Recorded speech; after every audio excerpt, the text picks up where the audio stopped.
Hello and welcome to another episode of That Sports Guys podcast. I am Craig Forrestall. I am That Sports Guy. Go ahead and find me on Twitter at that_sports_guy, where you can find all of my latest football takes. Also, NFLDraftDiamonds.com is proud to feature the That Sports Guy podcast on its website. Stop by NFLDraftDiamonds.com, your official draft coverage king. Hello, everybody. This is Craig Forrestall. Welcome to That Sports Guys podcast. We have a very special guest with us today, Buffalo Bulls running back Jaret Patterson. Jaret, thank you for being with us today.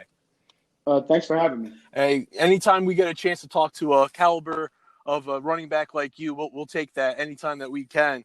And speaking of which, you're entering your junior season, but you've kind of set the world on fire since you first landed on campus. But we'll get to that in a minute. I wanted to ask you, Glendale, Maryland. I'm not too familiar with that, and that's your hometown. What could you tell us about Glendale for those of us that aren't too familiar with it? I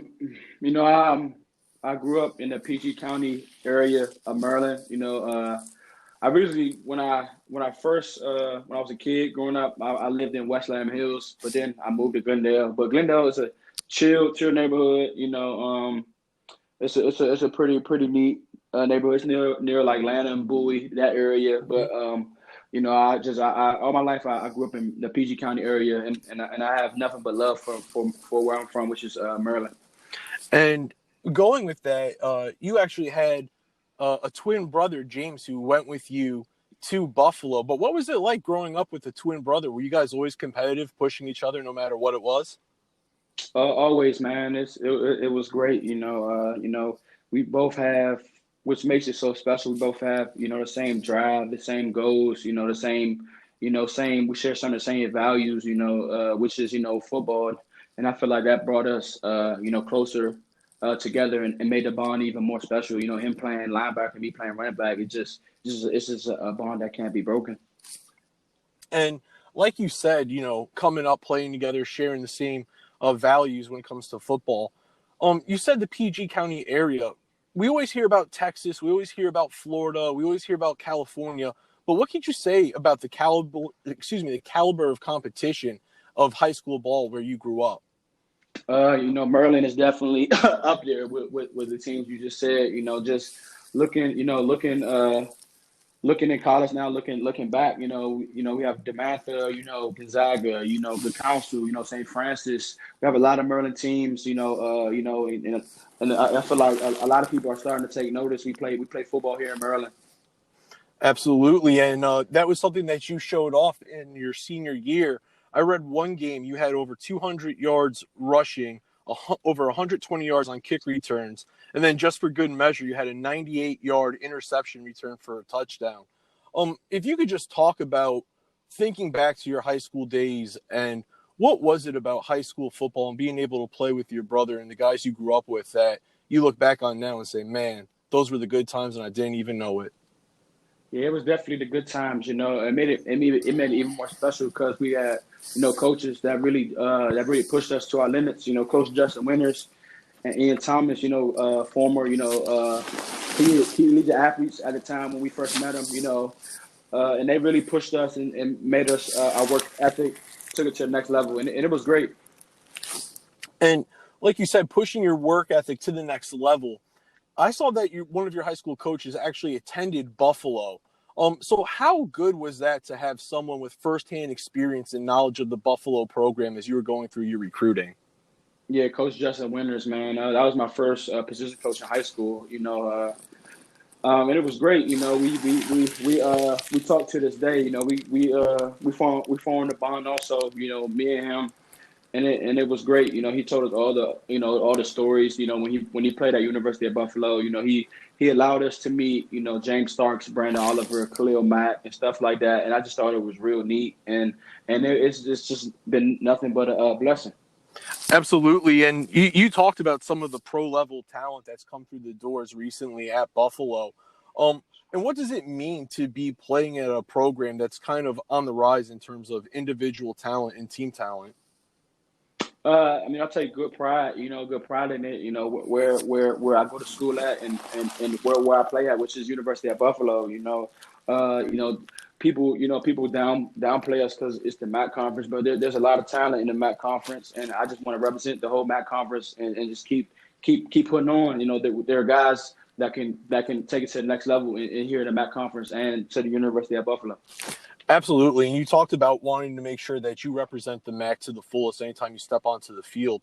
You received second team all MAC honors as a true freshman, going over 1,000 yards. But it was really the sophomore season when you ran for 1799 that really opened up people's eyes. And I wanted to talk to you specifically about two games. There was the Bowling Green game where you scored 6 touchdowns and went for 298 yards. But then also the bowl game against Charlotte, where you had 173 yards, were named offensive MVP, and scored 2 touchdowns. Now, sometimes, like in basketball, when a guy's in the zone, they say that the hoop looks as big as the ocean.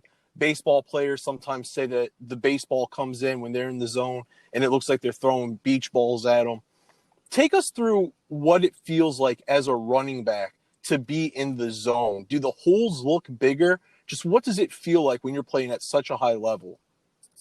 It feels great. I take tremendous pride in preparation, watching film, take care of my body, just doing the right things, and it's just watching film just makes my job way more easier. And the guys up front, the big guys up front, they make my job a lot easier also. Without them, I couldn't do what I've been doing. So that's a big shout out to them. But, them two particular games, the Bowling Green game, it was senior day, and I wanted the seniors to go out, with a bang, all them guys, put a program on their back before I got there to what it is now. And, and we needed one more game to get a for sure bowl bid. And, that's what I did, and I just take pride in preparation and just keep working. Absolutely. And talking about keeping working, building off of a strong bowl appearance, what are the hopes for the squad this year? What do you hope for? What's the talk in the locker room? What are you guys playing towards? The hopes are very high. We want to have a MAC championship. We want to get to the MAC championship. For me, get to another bowl game. But it's definitely how we bring back a lot of talent. I'm very confident. When this thing gets back, running, to the ground, it's going to be a special year. I really truly believe that. And like you said, once things get back to normal, how did the coronavirus COVID-19 situation impact you as far as spring ball goes? Were you on campus? Were you back home down in Maryland? Just how did that whole thing shake out for you? I mean, it really didn't affect us as a team. We started spring ball pretty early this year. We got 9 practices in before, stuff started, hitting the fan. But, I don't really think it affected me. I'm a type of guy that looks at the perspective of things. It made me more hungry, to get back on the field, and I could rest my body, but also get better, but also I think it just made me and probably my teammates more hungry to get back with each other and grind. Definitely. And like you said, just maintaining focus. How are you able to maintain focus when you hear so many people talking about you and the individual hopes and expectations and things that people want to see out of you this year? How are you able to block all that out and just focus on the task at hand? Just tunnel vision. I don't really pay attention to it. I've never been the type of guy, the guy. I've never been a 5-star. I've never been really talked about, and I feel like that's an advantage I have. What Buffalo brings there, it's a blue collar town and city, and that's why I try to live by, just clocking in every day, getting better, and worry about my daily improvement, and don't worry about what other people say, because I still got a lot of work to do. I haven't reached the surface yet. And like you said, you still have a lot of work to do, haven't reached the surface yet. I hear the warrior and the competitor in you. What does it mean for you and the guys on the team to face Kansas State and Ohio State early in the season to really test yourselves against Power 5 competition? It's big. It's big for the program to get that, recognition that, that the MAC plays ball, and definitely fired up, when we play against the Power 5, because the group of five doesn't really get the respect it deserves. And it's just an opportunity. We got to take full advantage of it. And one thing I wanted to ask you is, I've seen the word shifty used a lot when people are describing your game and your running style. If we had to ask you for your own scouting report on yourself, what would you say are some of the strongest points of your game? I try to be, all around, well balanced running back, that can catch out the backfield, that can block, that can run, just to really do it all. And I'm a type of guy, I don't focus on one area of my game. I like to improve on everything, everything that involves my game, and that's what I'm continue going to do going forward. Definitely. And Jaret, we've gone over a bunch of football stuff here, but I just wanted to take a minute and ask you a couple of more lighthearted questions to get a feel for maybe the type of guy you are off the field. So if you'll be a good sport, I'll go ahead with the first question.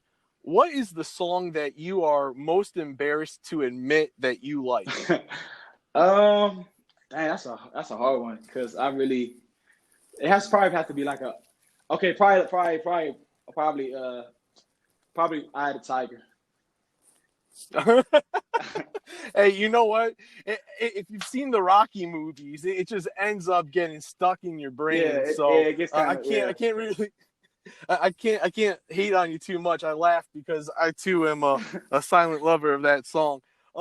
Thinking back to high school, what was your favorite class in high school? Favorite class? It had to be probably health. I like talking about the body, ways to, eat healthy, take care of your body. I think I really like health. And then so far at Buffalo, what has been the most memorable or most interesting class that you have taken? Memorable, let me see, in class. I think it was my freshman year. Probably public speaking. That was I didn't think it was gonna be that intense, but it was very intense, and I could say I really enjoyed that class my freshman year. What's the best restaurant around town up there in Buffalo? Philetus. I like Philetus. It's an Italian restaurant. I really like that. I really like Philetus. So everyone knows that Buffalo gets a bunch of snow and it's cold and it's miserable come the winter time.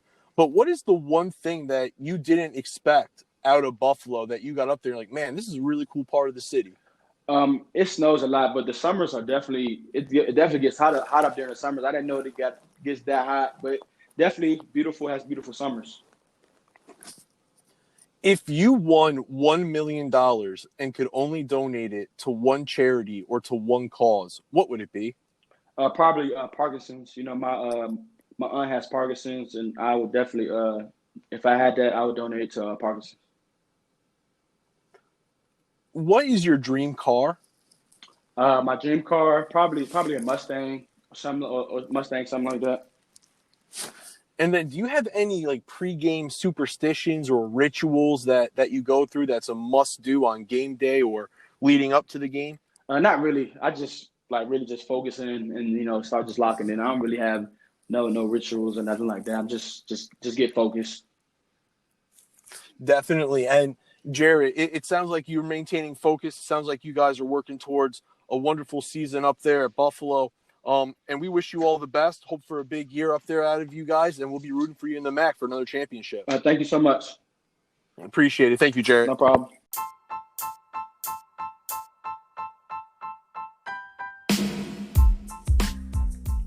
Hey everybody, Craig Forstall. Thanks for tuning in and listening to another episode of That Sports Guys podcast. Make sure to follow me on Twitter at @that_sports_guy to catch all the latest updates and podcast episodes. Until next time, stay safe and be easy.